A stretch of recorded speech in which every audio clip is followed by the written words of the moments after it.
A few years ago, my grandfather died. He was an important figure in my life. He was someone who I looked up to. He was, in my mind, the ideal man. He was an immigrant farmer who built a house where he raised 7 kids, 5 boys and 2 girls. My dad also had 7 kids, 5 boys and 2 girls. I can remember very vividly something my grandfather would say to us as we were growing up. If we got upset or we complained about something, he'd say, "Are you a man or a mouse?" I can hear the tone of his voice in my mind, and I can see the half-serious, half-joking face he'd make when he'd say it.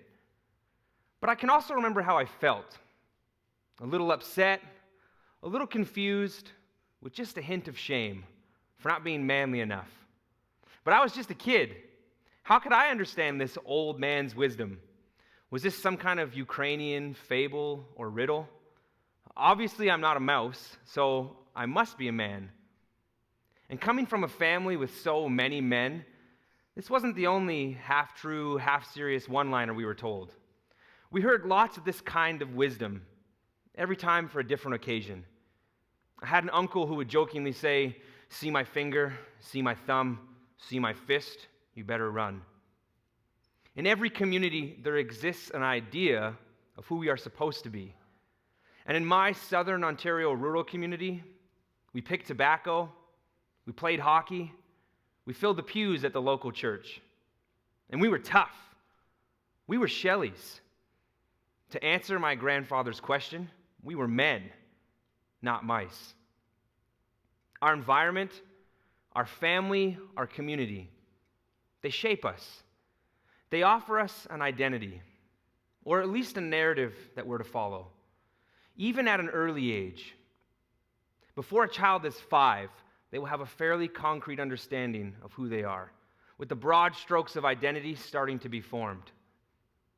Life, however, has a way of challenging and confronting those family and community narratives that we grow up in. For me, this became present in the form of sexual abuse. Right at the beginning of my adolescence, a friend of the family took me into the basement of our home and raped me. This would continue over the course of that summer. And in those first few moments, my understanding of the world changed. My ideas about who I was, where I was from, the community that I grew up in, they were all changed. And my abuser also began to offer me a new set of one-liners, a new narrative to follow. He'd say things like, "This is all your fault," or "I thought you wanted this," and "No one's ever going to believe you." What I had believed about myself didn't match the experience that I was presented with. To make matters worse, I'd never heard of a boy being sexually assaulted. You see, strangers were the ones who hurt kids, and they're supposed to be driving sketchy vans and wearing ski masks, not my older brother's friend. My understanding, which came from books like Berenstain Bears and Company, was that bad guys look bad, and they're supposed to try and get you to steal something for them. But boys are tough, especially Shelly boys. We weren't supposed to be the victims. Real men are strong. Real men don't get raped.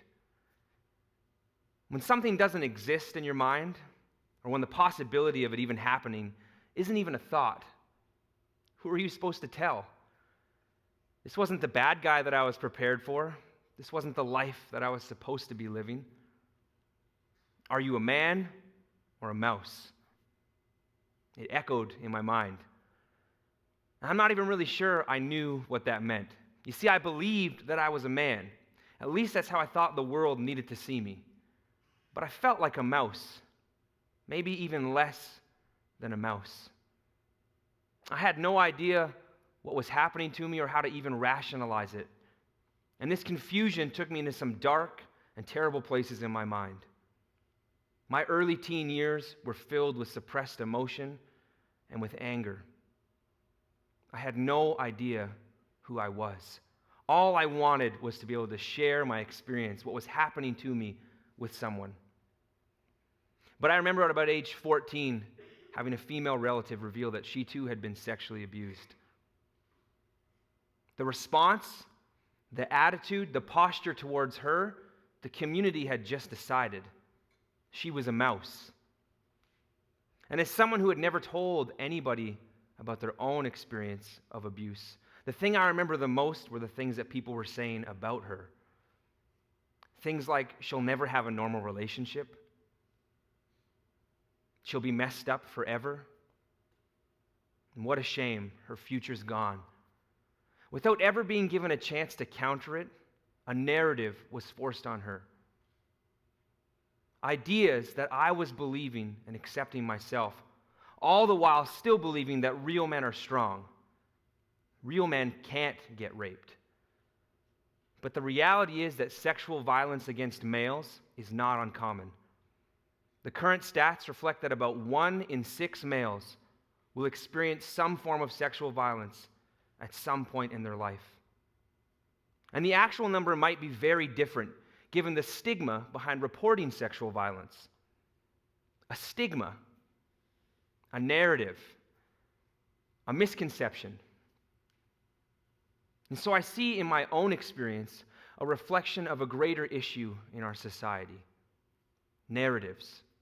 Broad, sweeping narratives replacing our own individual stories, replacing our identities. There's a pressure to accept what our community says is true about us. The family we come from, the place where we grow up. And when we give in to that pressure, we rob from our communities the ability to listen to one another, primarily because we ourselves don't know how to share our stories. As a young man, in failing to share what happened to me, I lost the very idea of me. I was feeling the pressure to be a man, to not be a victim, to not acknowledge my pain and my grief. Worse, I was unable to ask myself the 2 most important questions for any young person. Who am I? Who do I want to become? What had happened to me was who I was becoming.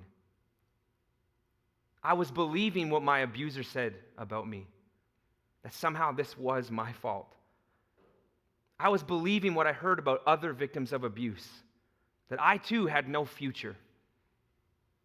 And even though they didn't mean to do it, I was believing what my community told me was true about me, that there was no other way, Seth. Be a man. Be a man.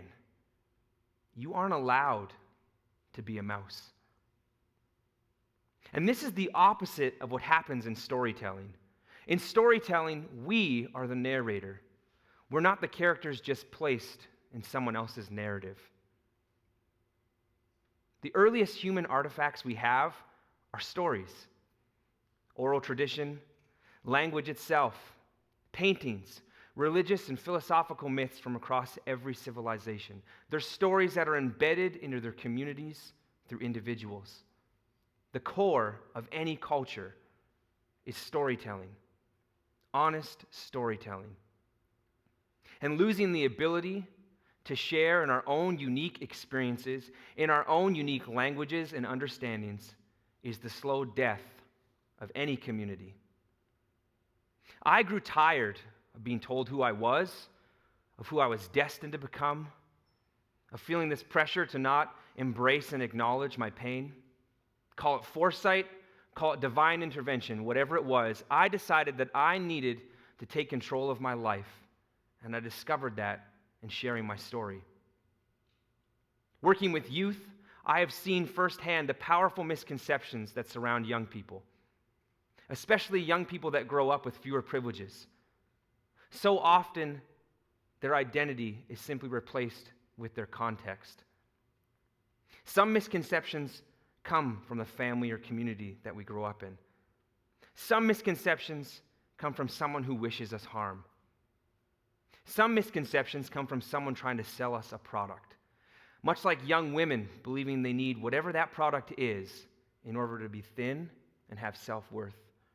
But misconceptions steal from our stories and they rob from our identities.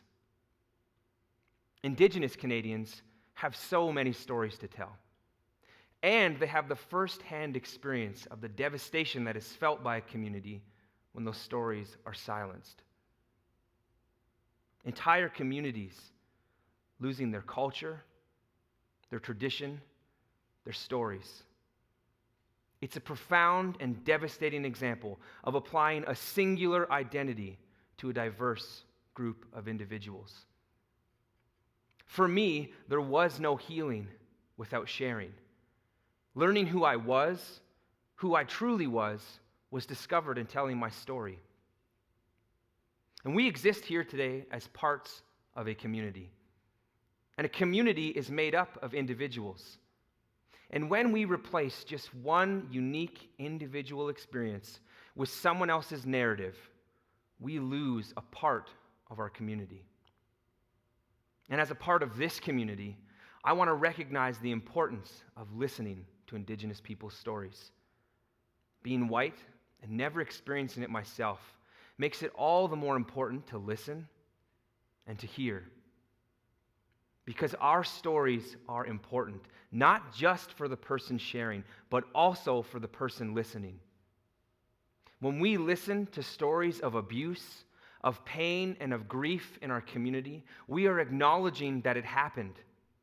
We are acknowledging that it's not okay. And we apply value to the individual and the importance of who they are. We open the door for a deeper level of connection, and we open the door for healing. By sharing my story and experience of rape, I hope to regain part of my identity, to not allow what happened to me to define me. When I share my story, I include you as part of my community. And there are times that I share, and there are lies and misconceptions that are confronted in the act of sharing, and it reminds me of the truth of the situation. Even now, in this very moment. So my challenge is that we share and we shake off those narratives that we feel pressured to accept and adopt, and we write our own unique stories.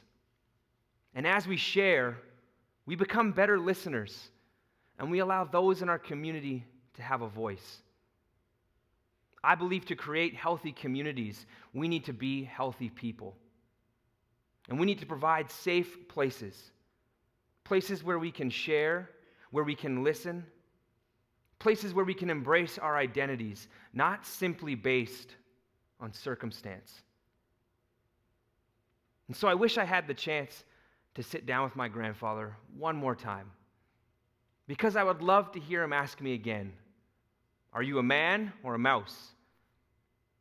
And instead of allowing those childhood feelings to take over, I would just love to tell him my story. And I'd love to ask him about his own. And as we share and listen to one another, we might see past our ideas and the misconceptions we have of one another and see each other just a little more clearly. So my challenge is not to look at each other and ask things like, "Are you a man or a mouse?" But rather, what's your story? And watch and see how it changes your value, your engagement, and your perspective in your community. Thank you.